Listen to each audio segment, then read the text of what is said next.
if Purim falls on Shabbos, do you read it on Friday? Do you read it on Thursday? But everybody agrees. Nobody argues that if Purim falls on Shabbos, you definitely don't read the Megillah on Shabbos. And the Gemara is why? The Kol Megillah b'Shabbos lo karinon. Everybody is in agreement. The Megillah on Shabbos is not read. My timer, Rabba. So Rabbi answers, Akol Chayim Mekriyas Megillah. Everyone is obligated to read the Megillah. Not everybody is proficient in its reading. So what are we concerned? They create a fence. Somebody may take the Megillah in his hand. It'll take to an expert to teach him how to read it.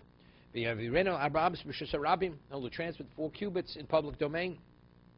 Find a time of the shofar. That's the same reason if Rosh Hashanah falls out on Shabbos, we don't blow the shofar. And that's why if the first day of Sukkot falls out on Shabbos, we don't take the lulav for the same reason.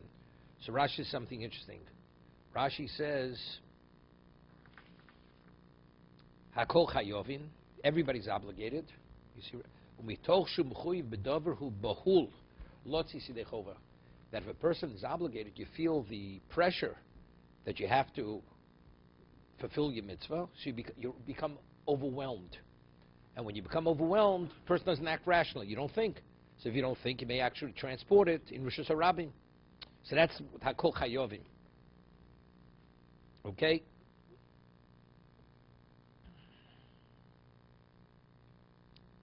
Further, this is where we left off yesterday. Rav Yosef, no, Rav Yosef gives another reason. Why don't we read the Megillah on Shabbos?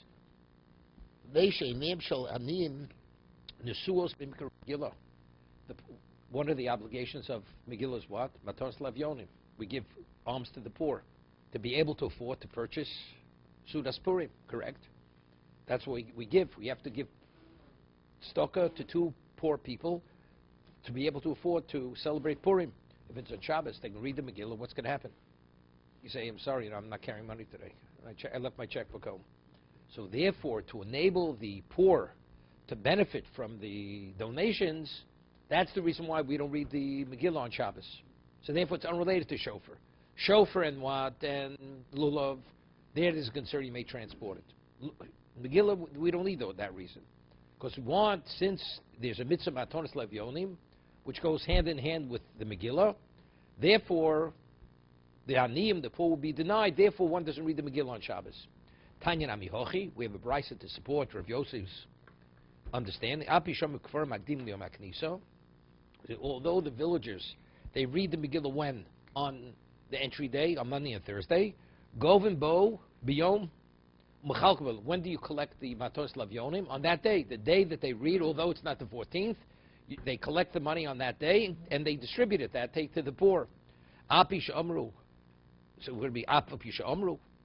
It says, although they said it, that is the reason. It's not adraba mishum de amru. Who? It's because they said they read it. It's not because they said it, that elam whole v'omru, but since they said shekfar magdim no maknisa, so what's going to happen to the poor? These people are not going to be here on the 14th. Therefore, it's govin bo biyom mechalkin bo biyom. Why? Therefore, you collect it on that day and you distribute the alms to the poor on that day. Why? The eyes of the poor, they're waiting for that moment for the reading of Megillah because they know that's exactly when they're going to receive the means to purchase Sudas Purim. Avol Simcha, Eino Nohegas al Bezmano. What about the actually celebration of Purim? Even though the Kforim, the villages, they read it on Monday and Thursday, but when did they actually celebrate Sudas Purim? Sudas Purim celebrated on the 14th. Right? Now, the 14th is when we actually celebrate. That never changes. That never changes. Okay? Now, Gemara has an interesting shayla. Normally, we do things, we have a minyan. Normally, we have a minyan. Could you read the Megillah on the 14th without a minyan? Right? Now, why would you need a minyan for Kriyas Megillah? It's not like Kriyas HaTorah, because presuming Nisa. Because what's considered a public setting? 10. So the question, so therefore you say you would need a minyan, but la halacha we rule you don't need a minyan. So there's an interesting svara. If you read the Megillah on the 14th, you can even read it privately. You don't need a minyan. Bismano. What about if you read on the earlier days? Let's say the villager. Then you need a minyan. So Rashi explains why. Take a look at Rashi. He says very interesting svara. Bismano top Rashi. B'Yud Dalid. If you read it on Yud Dalid, bitoch sheib chova bo biyom al kol yochid v'yochid. On the 14th, every Jew is reading the Megillah, wherever he may be. Afilu biyochid da kol koram bo v'ika b'sumei nes. Wherever you turn, everybody's reading the Megillah. So that's called. It's already being publicized. But on the Yom HaKnisa, on 11, 12, where majority of Jews are not reading the Megillah, so it's not a public event. As a result of that, you have to create a public setting. So what's the public setting? You need a minyan. That's a Rav. Ravasi Omar ben Bismana ben Shlo Bismana Basora. Rav says that's not sufficient. Even on the 14th, you need a minyan. Abu Uvda, there was an incident. V'choshle Rav l'hod Ravasi. Although Rav says on the 14th you don't need a minyan, but Rav, he took in consideration Ravasi's position, and even his own reading on the 14th, he required 10. So Mar says, did Rav say that? Rav Yehuda, Braid, Rav Shmuel Bar Shilas, Mishmei the Rav. Rav Yehuda, the son of Rav Shmuel Bar Shilas, said the name of Rav, Purim Shchalos B'Shabbos. Purim, which falls out on Shabbos. Okay? Erev Shabbos Manum. Erev Shabbos is the time. So Mar asks a question. Erev Shabbos Manum? V'Shabbos Manum? How could you say Erev Shabbos, it's his time, it's the 14th is on Shabbos, El Lav Homer. Shlobit Manum Kizmanum. Then Friday becomes the new time. Friday is the new time for the reading. What does that mean? Mazmanam afilu biyod. Just as if it would be the 14th, you're able to read it even as an individual. Av Shlobit Manum, even when you're reading it not on its proper time, afilu biyod. So it's difficult. We just said Rav is in agreement that Shlo Bizmano, you need a minyan. Lo, Mikro Megillah, or no. For Mikro Megillah, you need, so what does it mean? Elamai Erev Shabbos B'nanom. So what does it mean? Erev Shabbos is its time. La Fugim Rebbe, Doma, Ho, V'nitchu, Yoros, Mekom, Yidochul, Yom HaKnisa. That's case coming to argue Rebbe. Rebbe, we call the Braisa, says once you move the 14th from Shabbos, you go back to Thursday. So that we know, we say, no, what's its time? If you're moving off Shabbos, you go to Friday.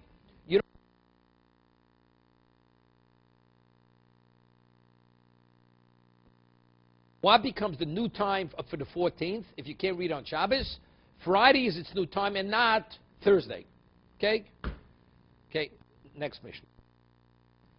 Ezuir Gedola. What's considered a large city? Right? Large city does not go back to the 11th, 12th, and 13th, only the 14th. It's a large city. Right? What's considered, we had this before, what's considered a large city? Kol sheish b'asara batlonim. If you have 10 people who are hired and committed, the guarantee that you have a minyan in shul 3 times a day. A city that provides payment for 10 people to guarantee a minyan, that's called a large city. Pochs mikan. But if it's less, if they don't provide the means to guarantee a minyan, harizek kfar. That's classified as what? As a village. Okay, let's see Rashi. No Rashi on this. Okay, no Rashi. Further.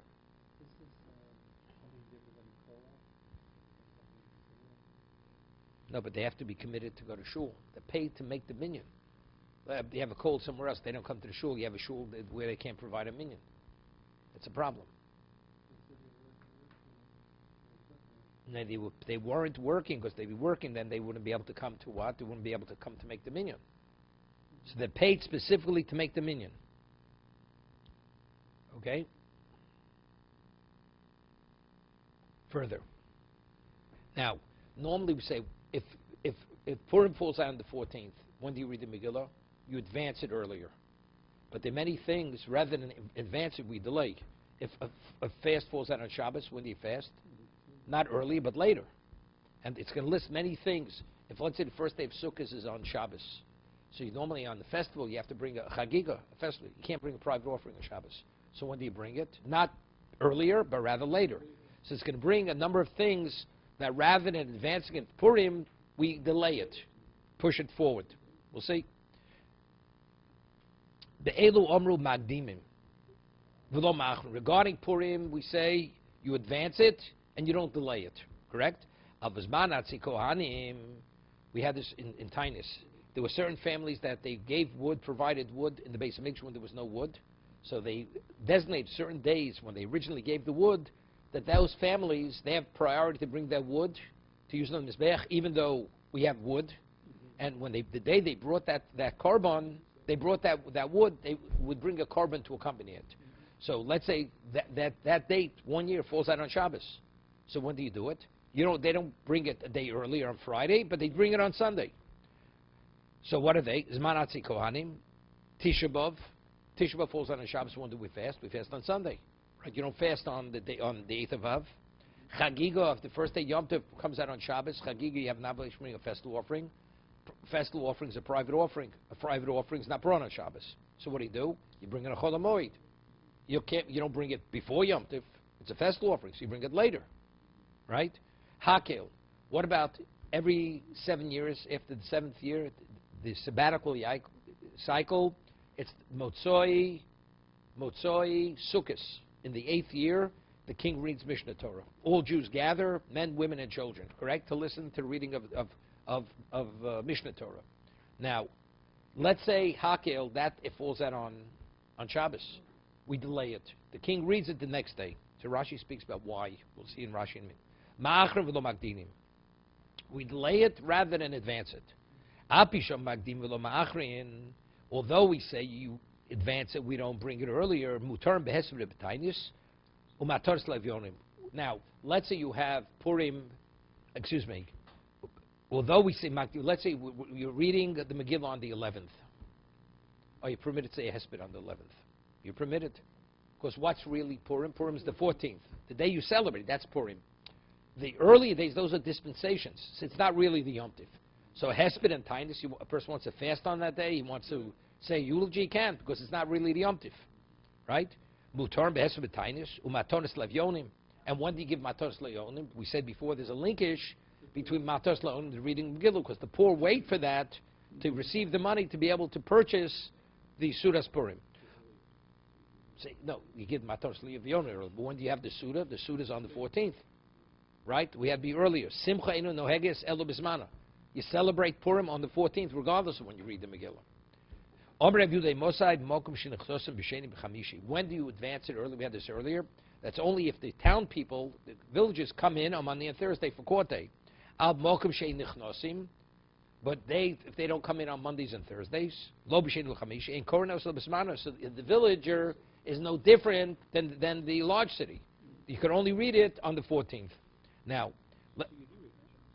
never. Shabbos, never.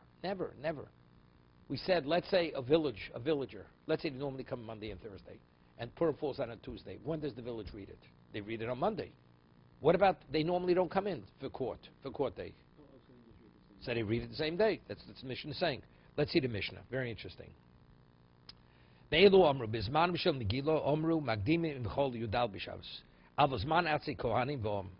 What's another example? We said Megillah, you advance, but these other things you delay. What's that?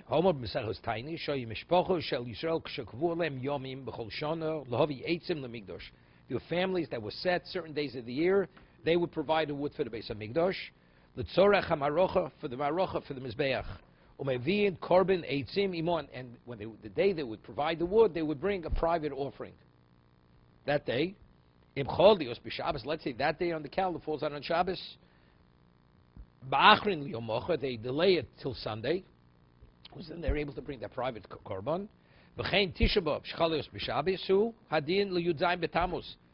say Shavas Tammuz falls out on Shabbos. When do you fast? You fast on Sunday. You don't fast on Shabbos. Well, Asar B'Tevis, what happens if Asar B'Tevis falls out on Shabbos? Also, you delay it till Sunday. So if that's the case, Rashi has an interesting question. So if we're saying it's not specifically Tisha B'Av, it's even Shavas Tammuz and Asar B'Tevis, so what does the Mishnah say? Tisha B'Av we delay. Every fast we delay. Why are we choosing to speak about Tisha B'Av? That's Rashi's question. Tisha B'Av, regardless of what the world situation is, you have to fast on Tisha B'Av, because the Gemara says in Rosh Hashanah that the same tragedy reoccurred on the same day. But other fasts, it's up to the people. If it's not a time of tragedy in the world, It's the prerogative of the communities if they want to fast. Why do we fast today on Shivas B'Tammuz? Because even though it may not be a time of sorrow, nevertheless we fast because all the communities, it's a minhag. We took on that even though it's not, we fast. So therefore, Tisha B'Av is Me'ikar Adin. You have to fast. It's not your prerogative. The others, it's our prerogative. We assumed it as an obligation. But it's not, they legislated as an obligation. Okay? What's Chagigo? If the first day Yom Tov falls out on Shabbos, so when do you bring your Chagigo, the festival offering? The next day. Because you were able to bring it all 7 days, the Chagigo, the festival offering. This is important. People gathering the Beis HaMikdash, it's the first year of the cycle, first year of the cycle, Motzoi Yom Tov of what? Of Sukkot. Okay? Oh, now, the king would read Mishnah Torah, would read Chumash Devarim. All men would the sanctuary to listen to the king reading the Torah. They must bring their children. It says in the Pasuk, assemble the people, men, women. Can't. So what does it mean? Why can't you? It's too complicated. Shabbos, to travel, to family, so it's delayed till after Shabbos. Umar Yushalmi Mefarish is another reason. Listen, why? To who? Now, when the king would read, what would they? They would have to build a bima. They have to build a platform. He would be elevated. Now the question is, where do you put the thing? Right? That means they have to build before Shabbos, leave it. They should be able to read it on Shabbos. You can't dismantle it on Shabbos. It has to be built Friday. He's going to read it on Friday night. He's reading it. You understand? You have limited space. That means the thing's going to have to remain there. So it becomes too cumbersome. You know what we do? We delay the reading, read it the next night. So you assemble it immediately, and you dismantle it immediately afterwards, he says. They would build this wooden platform for the king to be on. It's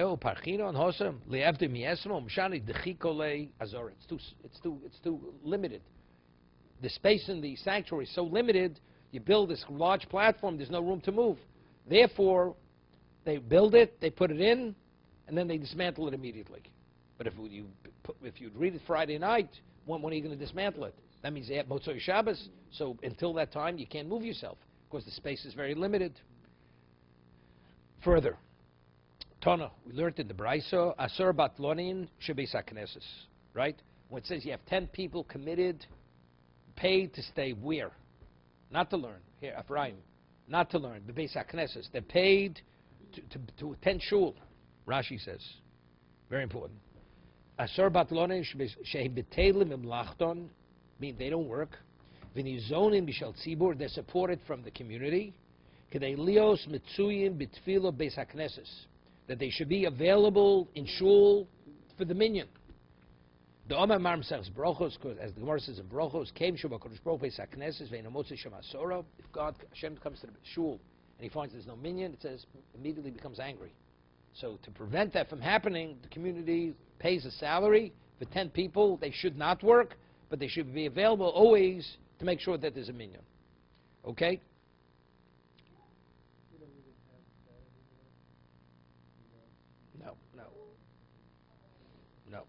No. We said earlier it's not enough just people dropping in. It's not enough. They have to be people paid. But today it's not relevant. Today we don't read the Megillah only on the 14th. Right? There's no such thing as advancing it back to 11th, 12th, or 13th. Even a village. You don't. Okay. What? No, at one time it was. But today we don't have it any longer. So everybody agrees a village could read it on the 14th. But they don't have the leniency of reading it earlier. Okay, further.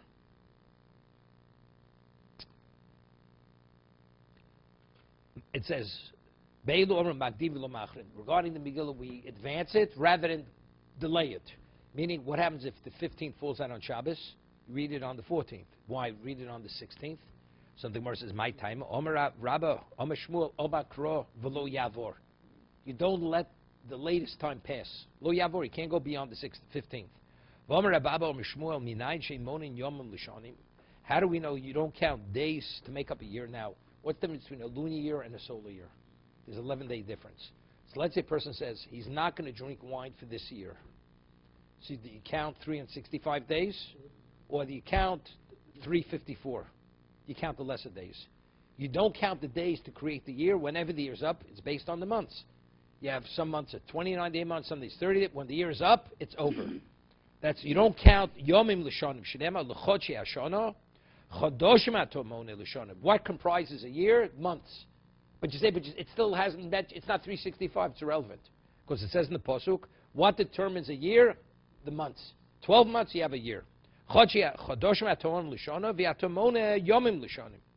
Rabbanu Kesri Mishum Rababa Omru, the Rabbanu who came from Kesri, that's Caesarea. They say name Rababa. Minayin She Mechashin Shos L'Chodoshim. How do we know we don't count hours for months? When a month's up, let's say you started 2 hours before Shkia. You say, but you don't have enough hours. Right? No, that's the days up. Shenemar at Chodesh Yomim. Yom Atom Mechashiv L'Chodoshim. Ve'atom Chadei Shos L'Chodoshim. Right? So Rashi says, what's this? Gon Omer. Right? He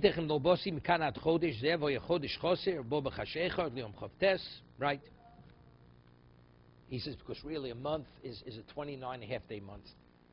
After 29 days, the month is over. Okay, further. We gave examples. The bringing of the korban, when you brought the wood, you delay it rather than advance it. Tisha B'Av, you delay rather than advance. Chagiga, delay rather than advance. Hakel, you delay rather than advance. Tisha B'Av, why Tisha B'Av? Why, if the fast falls on a Tisha B'Av, why don't we fast on Friday? Why do we push it off for Sunday? Versus Agdumi Puranus Lo Makadmi. What are we commemorating? Tragedy. When we're commemorating tragedy, we prefer to delay it rather than bring it earlier. Chagiga v'hakel. Why Chagig and Hakel is understood. Mishum dakati l'mota is man chiyuvayu. You're going to bring, what are you going to bring the festival offering when? Before Yom Tiv. How could you bring, you're bringing the Chagiga to celebrate the Yom Tiv. So if you bring the Chagiga before Yom Tiv, it's not possible. The time hasn't yet come. Akati l'mota is man chiyuvayu. The time of the obligation hasn't yet arrived. Hakel is when? It's always, right? Motzoi Sukkos of the 8th year, right? Of the next cycle. Tona Chagigo, Chosman Chagigo. It says Chagigo and all this Ma'achrin. Moses Bishlam Chagigo.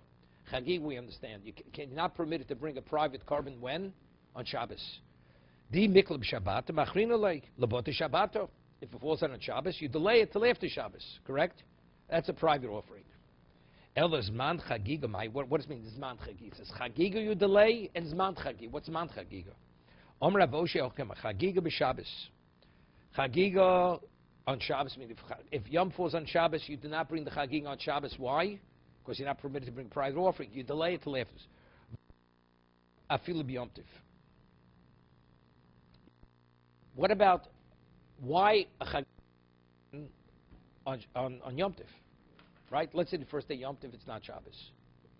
You bring the Chagiga. Why? You say because it's Ochel Nefesh, because you eat it. What about to bring a burnt offering? You also have an obligation to bring a burnt offering to celebrate the Yom Tiv.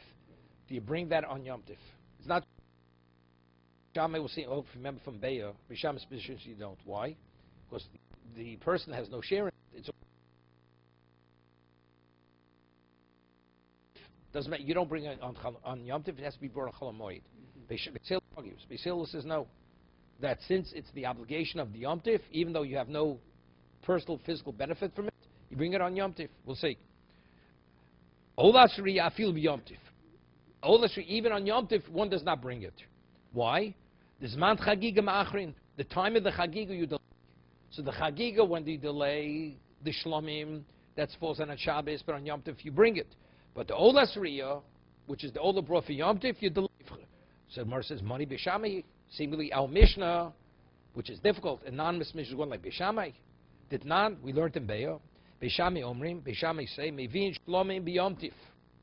The shlamim you bring on Yom Tov, but smicha is not permitted rabbinically. You don't lean on the korban. Avalo olos, but one does not bring an ola. Ola sriya, one does not bring on Yom Tov. Beisil omrim, mevin shlamim ve'olos.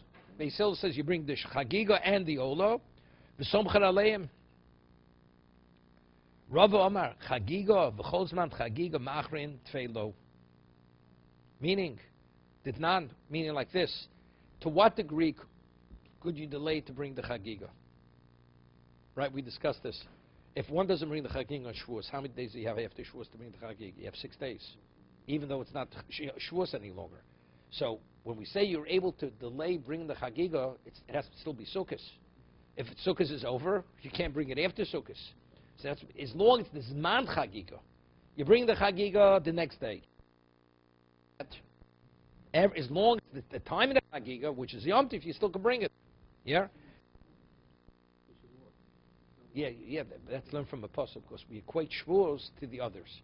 Because it says on the 3, we're equating the 3. Just as the others, you could bring it for 7 days. Shavuos, although it's 1 day, you also have a 7-day period to bring it. Right? We have the a person doesn't bring the chagi the first day Yom Tov. What do? Chogeg v'holech es kol haregel kulo. You bring it to complete regel. V'yom Tov achron shel chag. Even though Shmini Atzeres, regarding this, it's considered an extension of Sukkot. Even the 8th day, Sukkot. Over haregel v'lo chog. Right? If the regel's passed, didn't bring the chagiga for whatever reason, so one has no obligation, is not responsible to bring a chagiga. Now, why? Because there's a principle of his manu bato karbano. Once the time passes, it's gone. It's gone. You have no obligation. That's chagiga b'chol zman chagiga. Rav Ashi Yom chagiga b'chol zman chagiga ma'achrin. Yeah, that's what he says. Va'afilu atzeres. This is what we spoke about. Even Shavuos. What's zman chagiga? Even though it's no longer Yom Tiv, but it's still called the Zman Chagig. It's the time, even though the 6 days after Shavuos is no longer Yom Tiv, but it's still considered the time of the Chagiga. Okay? Va'afil b'tzeres the Chad Yom Ma'achron did not modim. Everybody is in agreement. Shimchal atzeres lios b'Shabbos. If let's Shavuos falls out on Shabbos, so everybody, you can't bring it. You can't bring a Chagiga on Shabbos. It's private carbon, right? Shiyom Tavoach. Achra Shabbos. When do you bring it? You bring it after Shabbos. But after Shabbos is not Shavuos any longer. It doesn't make a difference. Let's take a look at the bottom Rashi.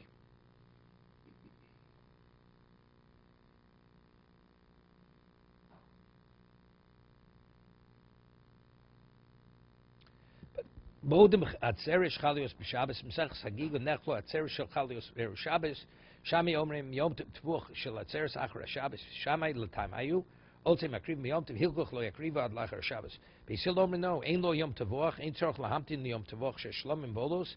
Okay, same thing. Modim batzeres chalios b'Shabbos ein olas riyo v'sham chagig krev. Even Beisil agrees if the Shavuos falls out on Shabbos. Everybody agrees you can't bring the chagiga and you're not permitted to bring the olas. So what do? You bring it the next day. The next day is not Shavuos. Doesn't make a difference. You have 6 days to bring it. So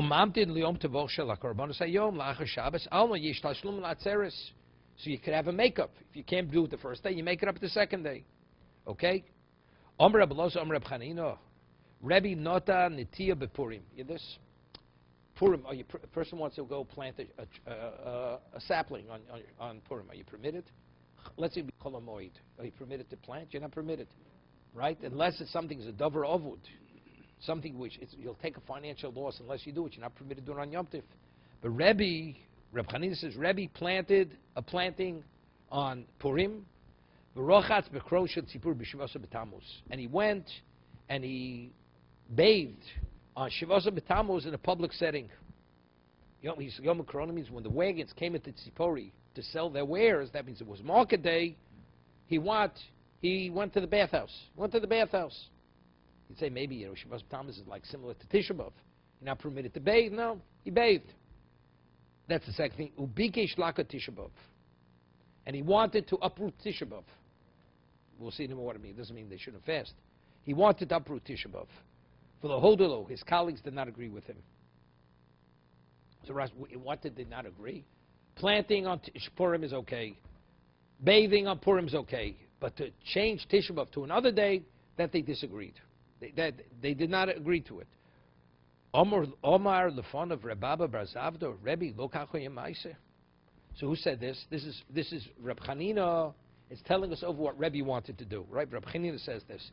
So Rebaba Brazavdo says to Reb Chanina, Rebbe Lokacho Yemaise. You're not saying over the story correctly. That's not what happened. Elo Tisha B'Av Shchalos B'Shabbos Haba. Hear this? It wasn't he wanted to uproot Tisha B'Av. You can't uproot Tisha B'Av is Tisha B'Av. Elo, what was the story? It came out that year Tisha B'Av fell out on Shabbos, so we don't fast on Shabbos. V'dachinu l'achar Shabbos, so what? It was a delayed fast to Sunday. Omer Rebbe, hovin nitche yitche. Rebbe held that when do you fast on Tisha B'Av? It falls out on the 9th. Once you're not commemorating on the day itself, there's no reason to fast any longer. Once it's pushed off, it's pushed off. For the hodul chachomim, and the chachomim disagreed. They disagreed. And although it's a delayed fast, you fast on the 10th. So this Rababa Bar Zavdo corrected him because he says you're not quoting it correctly. When he heard that, he says, Kori alei tov mishnayim mino echot. Shlomo Melech says two are better than one. As the two heads are better than one.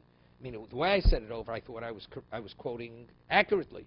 But hearing what you said, now I realize I made a mistake. It's not that he wanted to uproot an ordinary Tisha B'Av, but rather it was a Tisha B'Av that was delayed because it fell on a Shabbos, and Rebbe wanted to uproot that. The Chachamim said we disagree.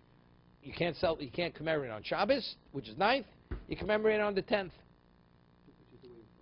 which we do. We rule this way. That's the way we rule, right?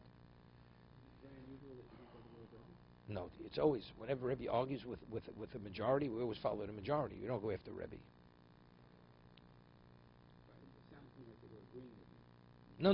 It says lo hodulo. No, they did not agree with him. Lo hodulo. They did not concur with him.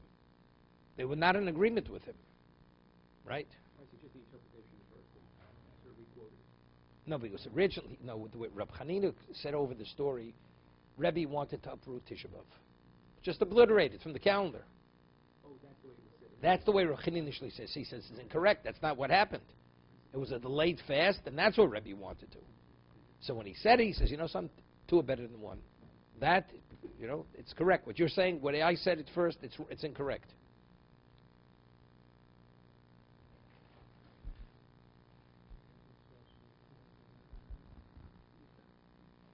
Now let's see the top Tosas.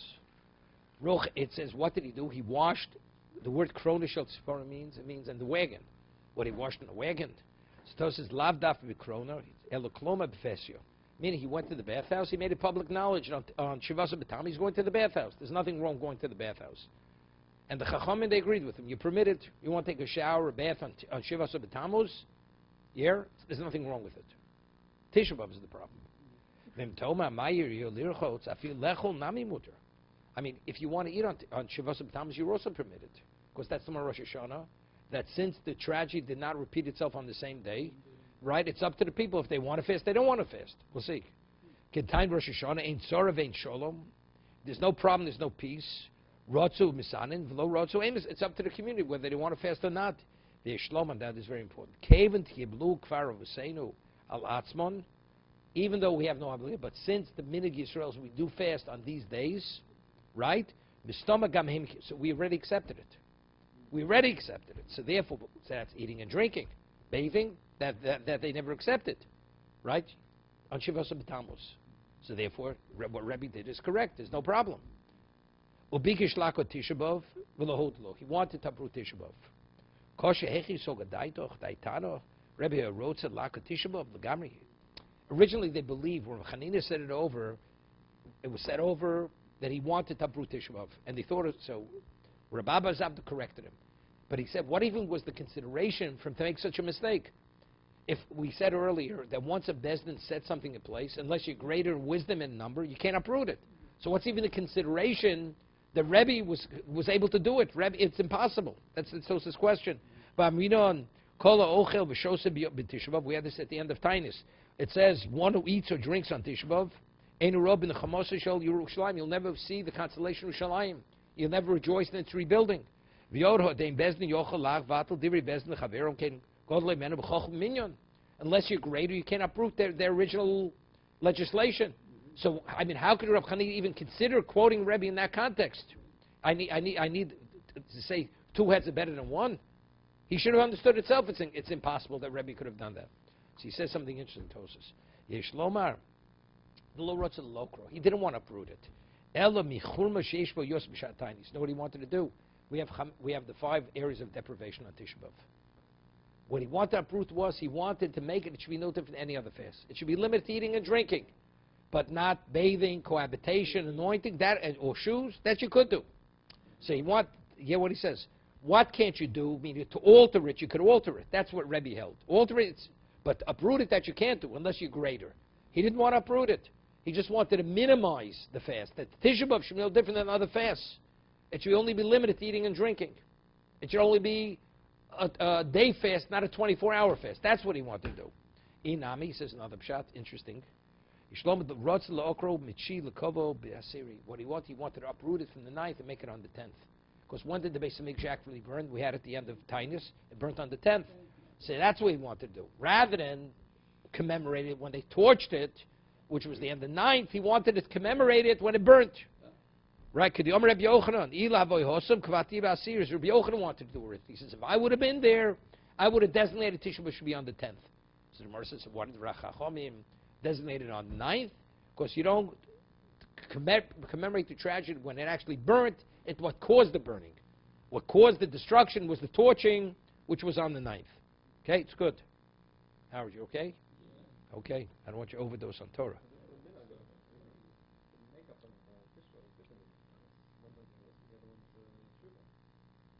Again, start over again. Tisha B'Av is also tshuva. Of course, it's tshuva. It's for a different. We say worse than sleep. We say, oh. No, I'm saying it's available. It's available, but of course it's tshuva. Of course, it's tshuva also. It's both. Yeah. Okay, further.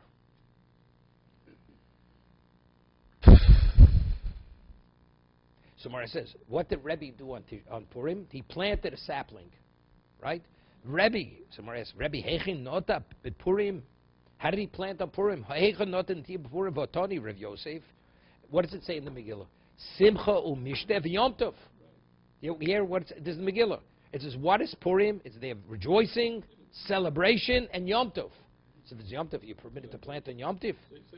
Simcha malami chasurim behesvid.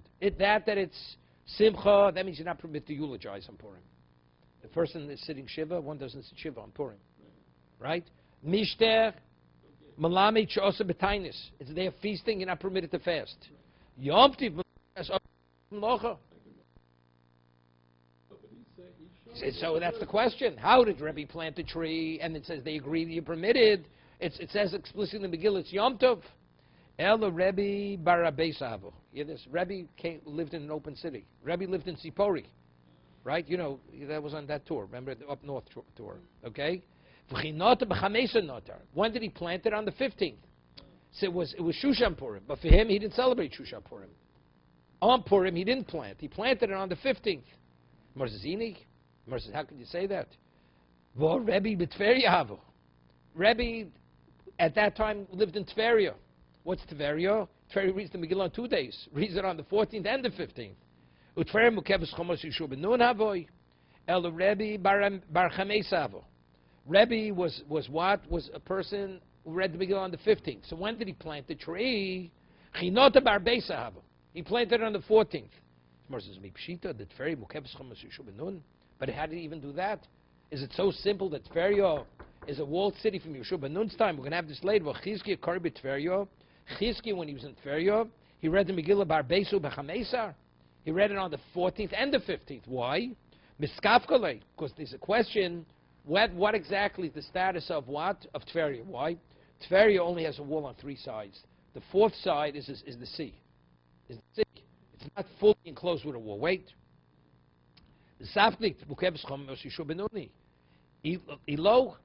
So therefore, if that's the case, if Rebbe lived in Tveria, even the 14th would have been a problem. Of course, the 14th may be Purim. Smar says, Chizki may have the question. Rebbe was simple. It's a walled city, and you read it on the 15th. So when did he plant the tree? On the 14th. And even if it's understood that it's not, are you permitted? We had Megillah's Tainus. There were certain days which we celebrated as a holiday because other events took place then. It says Yom Arba Oser, Yom Chamesh Oser, Yomi Puri Einun. It says in Megillah's Tainus that the 14th and the 15th are the days of Purim. You're not permitted to say eulogy on it. So even though it's not your day, you have to treat it like Purim. It says very simply, when do we treat each day like this other, even though it's not your day? That's for eulogizing and for fasting. But in regard to doing work, Yom Echad, it's only the day that you're celebrating the Purim. That's what you're not permitted. Megillah's Tainus is speaking about Hesped and Tainus, eulogy and fasting. But in terms of Malacha, one thing you're not permitted with Malacha, only the day which you celebrate your Purim. So since Rebbe celebrated Purim on the 15th, he planted the tree on the 14th. So he says, how could you say that? You hear this? Rav, a person was planting flax on Purim. Rav saw a man planting flax on Purim. Velacho, you hear this? And he cursed him. Velotzomach, kisne. And as a result of the curse, flax didn't grow. You hear this? Didn't grow. Samar says, what's the question? Hossam Bar Yomo, the man who was planting flax, it was his day of Purim. That's why he cursed him and said the flax shouldn't grow. But Rebbe, he planted the tree on the 14th. So was that his Purim? Okay? Rabba Breg the Rabba Amar. Rabba, the son of Rabba says, Afil Tema Biyomek. I'll tell you, he planted it on his day of Purim. Be'es B'tainis Kabilo Le. Hear this? Initially, when they said, each day we have to treat like it's Purim, they only accepted initially on themselves for eulogy and fasting. Hear this? And he proves it. I mean, initially they wanted to legislate that on Purim you're not permitted to do Melacha. We said, Yom Simcho Mishtev Yom Tov. That's the way they wanted to legislate. What the people said. It's too much. So what originally they wanted to, but factually it never manifested itself that it was a Yom Tov. And that's what they wanted, Chazal. And what's the proof? Proves it from the Psukim. The Mekoraksiv, originally it says in the Megillah, Simcho Mishtav Yom Tiv. That's the way, it's the first pasuk. Then it says in the Megillah, Psov Ksiv, Lasos Osam Yimei Mishtav. It says, how do you celebrate Purim? It should be a day of Mishtav Yom Tov. It doesn't say Yom Tov. The word Yom Tov is omitted. Those words are omitted. Because what? The people, they rejected it. They said it's too much. Let's see, Gimel. See, the first pasuk is written earlier. It's the same chapter. One is pasuk Yutes, the other pasuk is Chav Beis. Pasuk Yutes, it says originally in the ninth parak of Megillah Esther, they wanted to designate it as Simcho Mishtav Yom Tov. It was on Lasos Mishtav Yom Tov. That's Mishtav is Simcha. Okay, Gevaldik.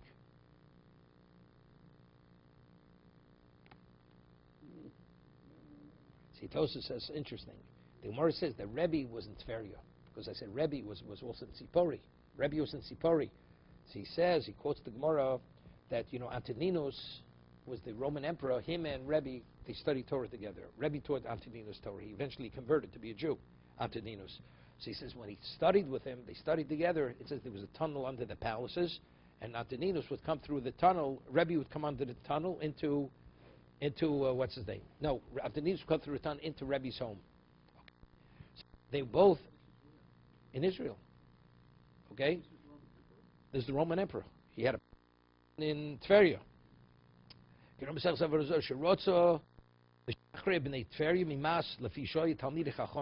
Antoninus, he freed all Talmidei Chachamim that they're free of tax. They're tax exempt. Tax exempt, that's tax exempt status for Talmidei Chachamim. Started with the Roman emperor. Okay? Further. Elo Rav by Tamalachis. Now we have a good question. Rav saw this man planting flax on Purim. So we just said, now proving from the Psukim, that it's not Yom Tiv. So if it's not Yom Tiv, so the man who planted flax on Purim, why did Rav curse him? It says Rav cursed him. But if it's saying it's not, there's no restriction on Yom Tif, what do you want from the man? Right? El Rav, my time, Elachilu Gavro. Yeah, so why'd Rav curse this person? Howard, you got it? Yeah. You have the question. Yeah. If it's not Yom Tif, why did he curse him? On that he answers, Dvorma Mutar Machim Nogo Ben Nisr. Even though halachically he had no obligation, but if what happens if the community accepts upon themselves, we're going to conduct it as if it is Yom Tif. And this man ignores that. So that's he's breaching the law, the minhag. Therefore he cursed him. Ubashi the Rebbe lo nog. In Rebbe's community there was no such minhag. People worked on Purim. Therefore he planted the tree. In this community where the man was planting the flax, the minhag was not to work. So how do you go against the minhag of the location? Therefore Rav cursed him. Ibo seim elolam nog. He says the minhag was even Rebbe's community not to work. Rebbe Netir Shel Simcha Nota. What he planted was a tree that you celebrate the birth of a child. It wasn't just an ordinary planting. You're planting an orchard. It was a planting of Simcha. Ditnan Avru Elav Lo Nenu. It says that if a number of fasts passed and it still didn't rain, what does it say? B'matim b'masav maton. You minimize doing business. B'binyan u'b'ndatiyah. And you don't build a binyan, building and plantings. Be'erson nusuin. And also no marriage. You don't get married. V'tana law, binyan, what does it mean one doesn't build? Binyan sel simcha. You build like the location for the chuppah. Netiya and netiya shel simcha. Ezo binyan shel simcha. What's considered a structure of simcha? Zeh habone beis chasus beno. That's going to be the location where he's going to get married. The wedding hall. Ezi netiya shel simcha. What is a netiya shel simcha? A planting which is not for commercial reasons like an orchard, right? So Notea Avurnik Isham Lochem. So Rashi, if you remember, said two pshatim in Tainus. Either he says the kings they would plant like a maze, or either where for the games, for their sport, or they would just sit in this shady area. So it wasn't for commercial reasons. Or when a person would have the king would have a child, a prince, he would plant a tree, and when at his marriage they would cut the tree down. They would build a chuppah from that tree. Let's see Rashi. Here, Rashi says here. Netiya amura kan tir shel simcha go avornikish ilon shetzilu noya.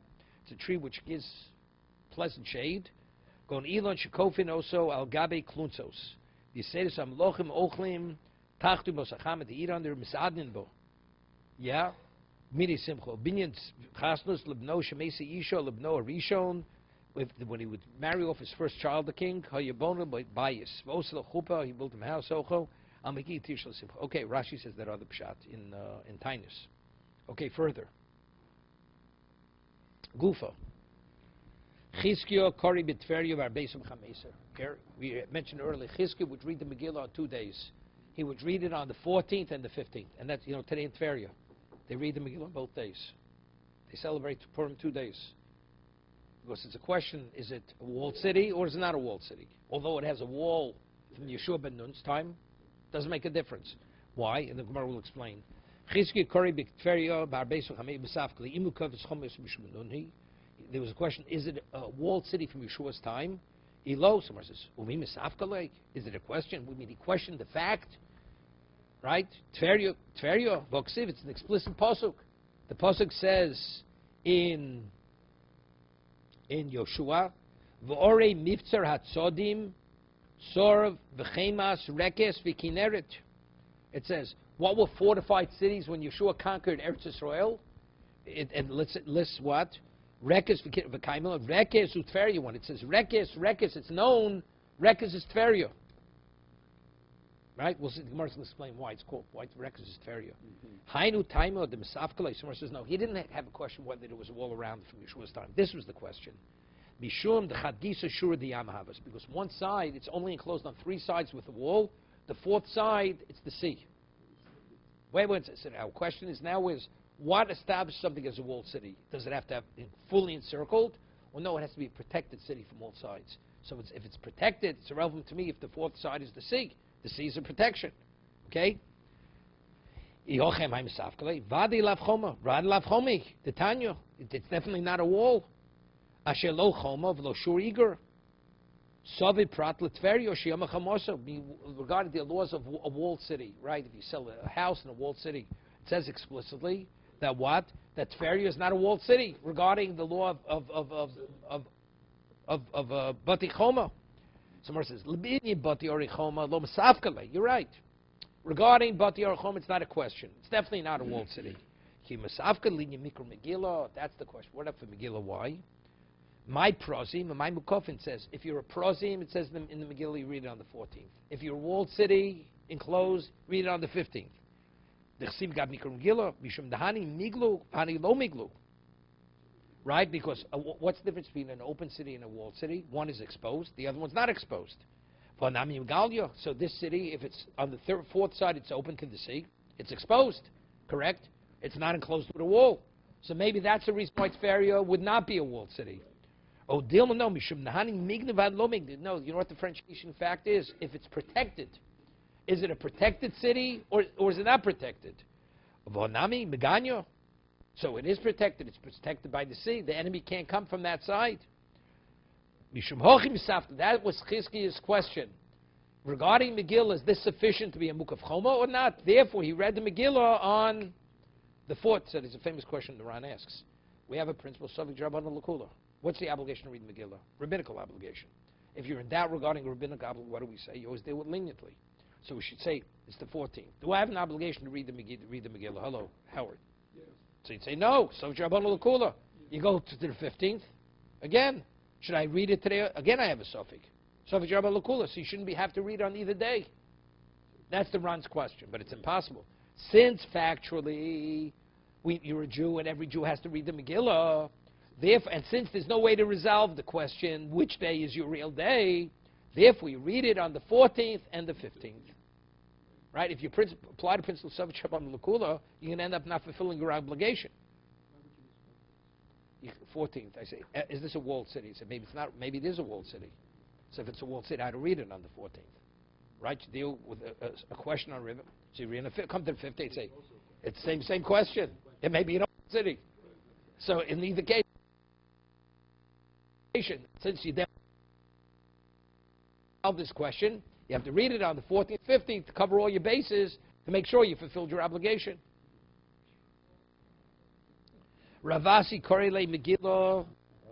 What? No, so the Ran says the Brachis say on the 14th because the majority of cities say the Brach on the 14th. The 15th you don't say. Because yeah, but Akko said same suffix. Ravasi Korele Megillah B'Hutzal Barbesa V'Chamesa. Yeah, Ravasi would read it on both days. Also Hutzal. No, there was not because of the wall. There was a fact they didn't know from when the wall stood. No, his note is Hutzal, which is in Beis Binyamin. That's a location. And definitely, it's a walled city from Yeshua ben Nun's time. He says, when I was a child, a young person, there was something which was posed to the elders. And it came out that I was right. I was right. We had before, we said, how could you say Tveria is not a walled city? It's listed in the Pasuk, right? So that, but Tveria is not mentioned. It's Chemas. When it says Chemas, Chemas is Tveria. Chemas, al shum chami Tveria. There's Chemas, because the hot springs of Tveria, that's why it's called Chemas, from the word Cham, right? Rekes is Tzipori. Rekes is Tzipori. Why is it Tzipori? Lam nikra shmo Rekes. Mishum the medallia karaksid in Haro. Because Tzipori means a bird. Because it's suspended like the bank of a river. Bank of a river is high up. So that's what's called, that's Tzipori. Tzipori is a bird. A bird is high up in its perch. So because Tzipori is high up, therefore it's called Rekes. Rekes means it's like the bank of a river, high above the river. Kinneret, what's Kinneret? Zuganoser. There's a city called Ganoser. Lomdik Shmok. Kinneret. The Mesiki Peiro Kikola de Kinri. Because its fruits are as sweet as the sound of a harp. As sweet as the sound of a harp. To be continued.